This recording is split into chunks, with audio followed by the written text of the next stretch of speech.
ఓం నమో భగవతే వాసుదేవాయ.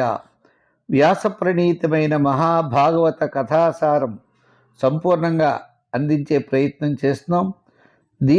ఈ అమృత ఫలాన్ని మీరు ఆస్వాదిస్తూ మీ పిల్లలకి అందరికీ కూడా కథారూపంలో దీన్ని తెలియజేయండి. ఆ వాసుదేవుడి యొక్క అనుగ్రహం అందరికీ ఉండాలని చెప్పి కోరుకుంటూ, కరారవిందేన పదారవిందం ముఖారవిందే వినివేశయంతం వటస్య పత్రస్య పుటేశయానం బలం ముకుందం మనసా స్మరామి. కృష్ణం వందే జగద్గురుం. శ్రీ మహాగణాధిపతయే నమః. ఓం నమో శ్రీలక్ష్మీ వెంకటేశ్వర స్వామినే నమః. ఓం నమో భగవతే వాసుదేవాయ. ముదాకరత్తమోదకం సదా విముక్తి సాధకం కళాధరావతం సకం విలాసి లోకరక్షకం. నారాయణం నమస్కృత్య నరం చైవ నరోత్తమం దేవీం సరస్వతీం వ్యాసం తతో జయ ముదీరయేత్. వ్యాసం వసిష్ఠ నప్తారం శక్తే పౌత్రమకల్మషం పరాశరాత్మజం వందే సుఖతాతం తపోనిధిం. ఇప్పుడు కర్దవ ప్రజాపతికి ఆ పరమేశ్వరుడు వరాన్ని ఇచ్చి వెళ్ళిపోయాడు. ఏమని? నీకు ఒక చక్కని అమ్మాయి వస్తుందయ్యా, అమ్మాయితో నీకు వివాహం జరుగుతుంది, 9 అమ్మాయిలు పుడతారు. ఆ 9 అమ్మాయిలకి మరీచి మహర్షిగా కలిగేటువంటి ఋషులకి ఇచ్చిన వివాహం చేస్తావు. నీ అంశలో నీ యొక్క తేజోరూపంలో నేను నీ ఇంట్లో అవతరిస్తాను, సాంఖ్య శాస్త్రాన్ని చెప్తాను. ఇటువంటి వరాలన్నీ ఇచ్చి స్వామి అంతర్ధానం చెందారు. భగవంతుడు యొక్క వాహనాన్ని ఎక్కి ఆయన పెడుతూ ఉంటే రెక్కల యొక్క శబ్దం ద్వారా 4 వేదముల యొక్క ధ్వని వినపడింది. దాంట్లో సామగానం చాలా ఎక్కువగా వినపడింది అట. ఆయన అలా వెళ్ళిపోతూ ఉంటే కర్దమ ప్రజాపతి అలా చూస్తూ ఉన్నారు. ఆనందం. అక్కడ బిందు సరోవరం అనే ఒక సరోవరం ఉంది, చాలా ఆశ్రమ సమీపంలో. ఆ కర్దమ ప్రజాపతి ఆశ్రమ సమీపంలో ఆ సరోవరం పక్కన మంచి మంచి వృక్షాలన్నీ కూడా ఉన్నాయి. బిందు సరోవరం అంటారు దాన్ని. పవిత్రమైన వృక్షాలు, లతలు ఉన్నాయి, వృక్ష ఛాయలు. ఇవన్నీ ఆ యొక్క వృక్షం యొక్క నీడని అనేక మృగాలు తిరుగుతూ ఉంటాయి. పక్షులు కలకలారావాలు చేస్తూ ఉంటాయి, వినసొంపుగా ఉంటాయి. అన్ని ఋతువుల్లో అన్ని పళ్ళతో ప్రకాశిస్తూ ఉంటుంది ఆ యొక్క నందన వనంలా. ఆ బిందు సరోవర ప్రాంతం, ఆ చుట్టుపక్కలంతా కూడా గండు తుమ్మెదులు ఝుంకారాలు ఉంటాయి. అంతేకాకుండా నెమళ్ళు, ఈ పెద్ద పెద్ద పింఛాలు ఇలా విప్పుకుని ఉంటాయట. అంతేకాకుండా కడిమి, సంపెంగ, అశోక, కానుగ, పొగడ, వేగిస మొదలైనటువంటి వృక్షాలు ఉంటాయి. మల్లె, మందార, కొడమల్లె, మున్నగు పూల పొదలు ఉంటాయట. గున్న మామిడి చెట్లు ఉంటాయటండి ఆశ్రమంలో. నీటి కాకులు, హంసలు, లకుముకి పెట్టలు, నీటి కోళ్ళు, బెగ్గురు పక్షులు, చక్రవాకాలు, వెన్నెల పులుగులు మొదలైనటువంటి అనేకమైనటువంటి జంతువులన్నీ ఉంటాయన్న. ఈ స్వయంభవ మను అనేవాడు ఉన్నాడు కదా, మరి మరి ఈయనేం చేస్తున్నాడు? కర్దమ ప్రజాపతి విష్ణుమూర్తి చెప్పి వెళ్ళిపోయాడు. ఆ సమయం వస్తుంది, ఆ సమయం వరకు మనం ఎదురు చూస్తూ ఉండాలని చెప్పి ఈయన సమయం అంతా కూడా ఎదురు చూస్తూ ఉన్నాడు. ఏమంటే ఆయన ఎప్పుడు వస్తారా అని. అంతే కదండి, పెళ్లివారు వస్తారని మీ ఇంటికి అని చెప్పేస్తే ఏం చేస్తారు? ఆ పెళ్లివారు ఎప్పుడు వస్తారా అని ఎదురు చూస్తూ ఉంటారు. ఇప్పుడు కూడా పూర్వకాలంలో అయిపోయింది. ఇప్పుడు కూడా అమ్మాయిలు దొరకట్లేదు కదా. ఆ రోజుల్లో కూడా దొరికేవారు కాదండి, మళ్ళా అదే రోజులు వచ్చింది. అంచేతనే వివాహ సమయంలో కన్యావరణ అని ఒక కార్యక్రమం ఉంటుంది. అంటే అబ్బాయి పెళ్లి చేసుకోవాలంటే అమ్మాయి ఎక్కడుందో వెతుక్కుని రారా అని చెప్పి 4 పంపించేవారు. ఈ 4 అన్ని ఊళ్ళు తిరిగి ఓ చోటుకి వెళ్ళి మా అబ్బాయి ఇలా ఉన్నాడు, ఈ అబ్బాయి ఎంత గొప్పవాడు అని వీళ్ళు ఈ 4 వెళ్ళి చెప్పి వీరి యొక్క ఔన్నత్యాన్ని అంతా కూడా అక్కడ చెప్పేవారు. అప్పుడు వారు కూడా ఏం చేసేవారంటే మా దగ్గర అమ్మాయి ఉంది, మేము ఇవ్వడానికి సిద్ధంగా ఉన్నామని నిర్ణయించేసేవారు. ఆ రోజుల్లో అమ్మాయిని వెతుక్కునేవారు. ఇది ఆర్షధర్మం. మరి అదే ఆర్షధర్మం నేటికి వచ్చింది అనుకోండి, అమ్మాయిని వెతుక్కునే పరిస్థితి ఇప్పుడు వచ్చింది కదా. ఆ విధంగా ఈ కర్దమ ప్రజాపతి తపస్సు చేసాడు మంచి వధువు కోసం. రోజు వాళ్ళు ఎప్పుడు వస్తారా అని చెప్పి చూస్తూ ఉన్నప్పుడు ఆ స్వయంభవ మనువు తన కుమార్తె అయిన దేవహుతితో బయలుదేరి ఆ కర్దమ మహర్షి యొక్క ఆశ్రమాన్ని ప్రవేశించాడు. అక్కడ అగ్ని కార్యాలు అవన్నీ చేసుకుని సుఖంగా కూర్చుని, అంటే మరి వచ్చిన వెంటనే వెంటనే ఏమండి మ్యారేజ్ ఎప్పుడని మాట్లాడతారు ఏంటండి? మాట్లాడరు కదా. కాళ్ళు కడుక్కోవడానికి నీళ్ళు ఇచ్చారు, ఫలాలు స్వీకరించారు, కూర్చుని సుఖాసీనులై ఉన్నారు. ఆ సమయంలో వారు చేయవలసినటువంటి సంధ్యావందనాది కార్యక్రమాలు, అగ్నిహోత్రాది కార్యక్రమాలన్నీ చేసి, ఆ కర్దమ ప్రజాపతి కూడా మంచి తేజస్సుతో ఉన్నాడు. చాలా సంవత్సరాలు విష్ణువుని ఆరాధిస్తూ ఉన్నటువంటి మహా తేజస్సుతో వెలిగిపోతూ ఉన్నాడు. ఆయన ఏమాత్రమూ కూడా శరీరం దుర్బలం కాలేదట. కమలాల వలె విశాలంగా మనోజ్ఞంగా ఉన్నాడు. నార వస్త్రాల్ని ధరించేటొచ్చి మరి అల్లుడు గారు కదా అంటే ఏదో పట్టుబట్టలు కట్టలేదండో, ఈ నార వస్త్రాలు కట్టాడు. ఆ స్వయంభూ మనువు కూడా ఆ ముని కుటీరంలో చేరాడు. ఆ మహాత్ముడికి నమస్కారం చేసి ఆయన మధుర వచనాలతో ఇలా అన్నాడు, ఓ మహారాజా, నువ్వు మహావిష్ణు యొక్క పాలన చేస్తున్నావు, ధర్మపాలన చేస్తున్నావు. నువ్వు సాక్షాత్తు హరిస్వరూపమే. ఎంచేతంటే దేవతలు ఎప్పుడు కూడా, ఇప్పుడు ఒక ముఖ్యమైన విషయం గ్రహించుకోవాలి. మనం ఏమనుకుంటామంటే రాజ్యాన్ని పరిపాలించేటువంటి రాజు మహావిష్ణు స్వరూపం అని మనం అనుకోవాలట.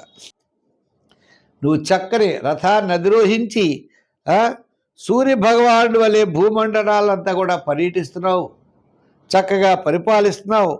మహారాజా, నువ్వు లోక రక్షణ కోసం ఇంత చాలా గొప్ప విశేషాల్ని, గొప్ప యజ్ఞయాగాది క్రతువుల్ని ఆచరిస్తున్నావు, వర్ణాశ్రమ ధర్మాలని పాటిస్తున్నావు, దుర్మార్గుల్ని శిక్షిస్తున్నావు, ధర్మ మార్గంలో రాజ్యాన్ని పరిపాలిస్తున్నావు అని వెంటనే ఆయన ఈయనతో మాట్లాడడం ప్రారంభం చేశాడు. కర్దమ ప్రజాపతి ఆ మనువుని చాలా బ్రహ్మాండంగా పరిపాలిస్తున్నావు అన్నాడు. ఇక్కడ మనువులు రాజులు, కర్దమ ప్రజాపతి వాళ్ళు బ్రాహ్మణులు. అప్పుడు ఆ మనువు ఆ రాజు ఇలా అంటున్నాడు, వేదస్వరూపుడైనటువంటి బ్రహ్మదేవుడు వేదాలను రక్షించడానికి కర్మయోగమునందు జ్ఞానయోగమునందు నిష్ణాతులు మీరు. ఈ వేదాలను రక్షించేవారు. బ్రాహ్మణోస్య ముఖమాసీత్ బాహురాజన్య కృత అన్నాడు. అంటే ఈ యొక్క విరాట్ పురుషుడి యొక్క ముఖం నుండి బ్రాహ్మణులు ఉత్పన్నమయ్యారు, బాహువుల నుండి రాజులు వాళ్ళు ఉత్పన్నమయ్యారు. ఇక్కడ ఏమిటి? ఈ ముఖము నుండి విరాట్ పురుషుడి యొక్క ముఖంలో ఏమిటాయి? వేదములు ఉంటాయి. ఆ వేదాలను రక్షించే బాధ్యత బ్రాహ్మణులది, లోకాన్ని అంతటినీ రక్షించే బాధ్యత రాజులది. అంచేత మహారాజులయ్యారు బాహువులు కదా. అంచేత ఓ రాజా అని, ఓ మహానుభావా, మీరేదో మా గురించి అన్నారు, కానీ మీలాంటి ఉత్తమమైనటువంటి వేదములు చదివిన వారు, ధర్మములు తెలిసిన వారు, జ్ఞానవంతులు, యోగుల్ని దర్శించడం మా పూర్వజన్మ సుకృతం వల్ల మాకు లభించింది. మేమేమన్నది ప్రజలను రక్షిస్తూ ఉంటాం, అంత మాత్రం చేత గొప్పవాళ్ళం కాదు. మునీశ్వర, శుద్ధ హృదయం కలిగినటువంటి మీ మహాత్ముల యొక్క దర్శనం మాలాంటి వాళ్ళకి చాలా కష్టం. ఆ అదృష్టం వల్ల నీలాంటి వారి యొక్క దర్శన భాగ్యం నాకు లభించింది. నీ పాద ధూళి చాలా గొప్పది. తవ తవ సందర్శనా దేవా భిన్నామే సర్వ సంశయా యస్వయం భగవాన్ ప్రీత్యా ధర్మమా రిక్షసో. అది నీ సందర్శనం అన్నదే అసలు గొప్పవాళ్ళు దర్శించేప్పటికే మనకి డౌట్స్ పోతాయట, సందేహాలు ఉండవు. భగవంతుని దర్శించి ఏదో అడగాలని మనం పెడతాం అనుకోండి, ఆయన చూసి ఇంకేమో అడగలేము, వచ్చేస్తాం. అంటే మనం దర్శించడం వల్లే మన మనసులో విన్న విషయాలు స్వామికి తెలుస్తాయి. ఆ స్వామి ఆ విషయాలన్నింటినీ ఆయన పూర్తి చేస్తారు. నా భాగ్యవశం వలన రాజధర్మాల గురించి బోధించి నన్ను అనుగ్రహించావు. ఏమిటి? ఆ పూర్వజన్మ సుకృతం వలన నీ మధుర వచనాల్ని నేను వినగలిగాను. ఓ మునీశ్వర, నా కూతురిపై కలిగిన ప్రేమ కారణముగా నేను చాలా చింతాగ్రస్తుడై చాలా కాలం నుంచి బాధపడుతూ ఉన్నాను. నాకు మా అమ్మాయి అంటే నాకు చాలా ఇష్టం అన్నాడు ఈయన. అని దీనుణ్ణి అని మిమ్మల్ని కోరుతున్నాను.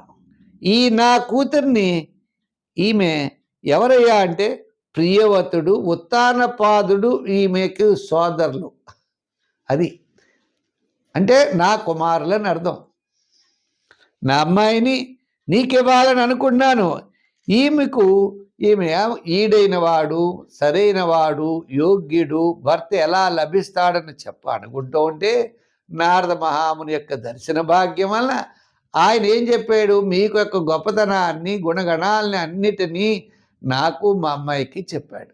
అప్పటి నుంచి ఈ దేవహూతి మిమ్మల్నే భర్తగా వరించాలని చెప్పి ఆమె నిశ్చయించుకుంది.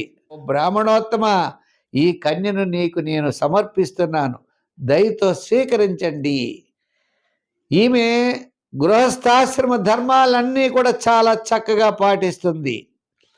నీకు తగినటువంటిది, సరైనటువంటిది. అంచేత నా కూతుర్ని మీరు స్వీకరించి నన్ను అనుగ్రహించవలసిందిగా కోరుతున్నానని ఈ స్వయంభవ మునువు ఆ కర్దమ ప్రజాపతిని వేడుకొన్నాడు. నిజమేనయ్యా, నేను వివాహం చేసుకునే సంకల్పంలో అయితే ఉన్నాను. నేను మా ఇద్దరికి బ్రహ్మ విధానంలో వివాహం చేయమని అడిగాడు.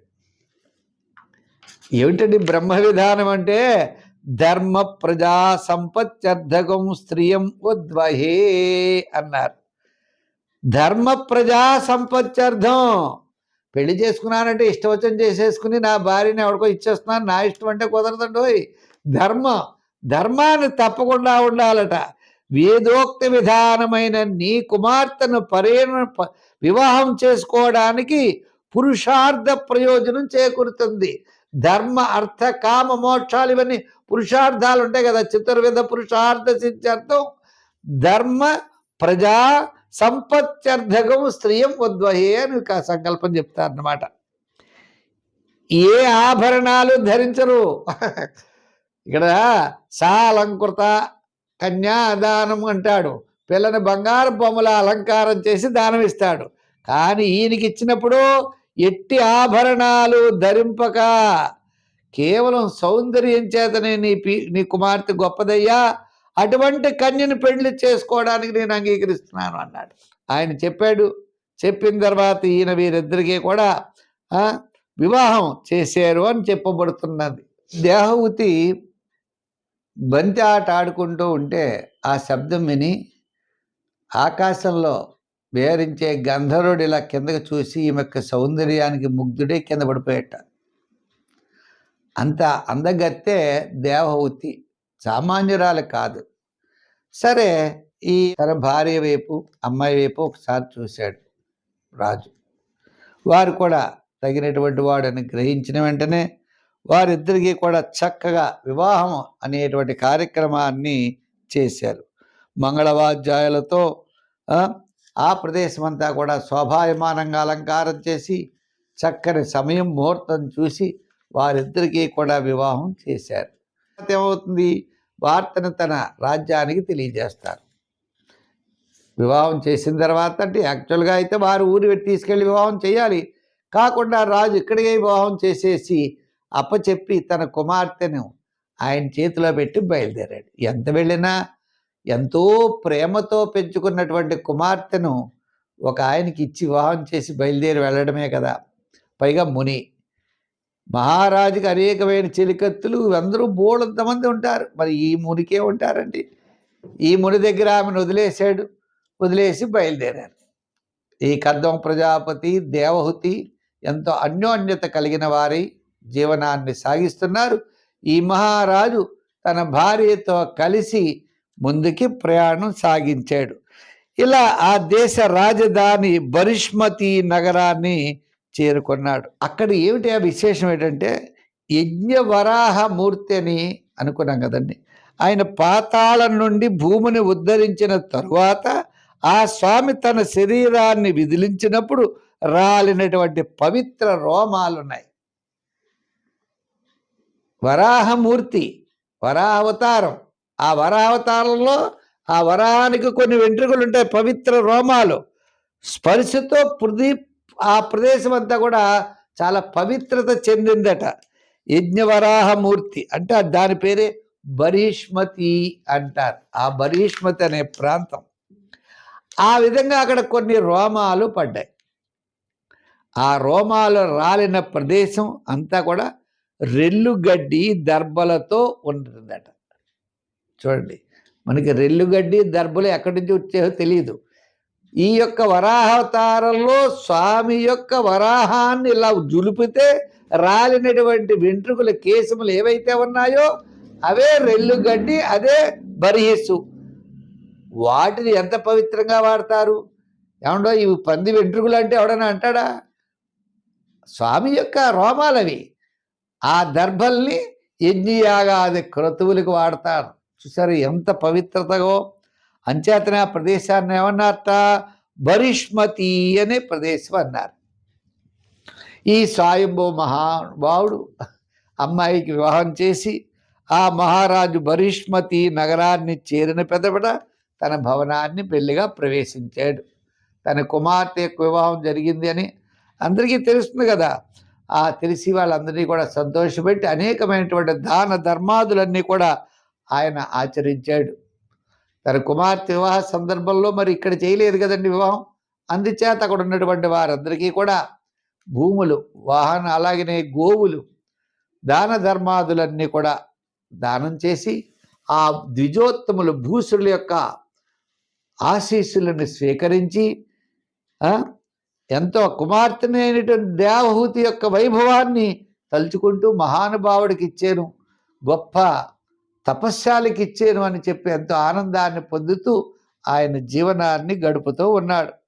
ఇలా గడుపుతున్న సమయంలో తర్వాత మరి మంచి విషయంతో మళ్ళా కలుసుకుందాం. అంచేత ఇంకొక ముఖ్యమైన విషయం ఏంటంటే అంటే ఈ కార్యక్రమాన్ని మీరు 10 మందికి చక్కగా అందించండి. భాగవతాన్ని మీరు వినడము పుణ్యమే, వినేవాళ్ళంతా కూడా మరి పరీక్షితులని చెప్పబడుతున్నది. మరి మీరందరూ కూడా ఈ భాగవతం మిగిలిన వాళ్ళ చేత కూడా వినిపించాలి.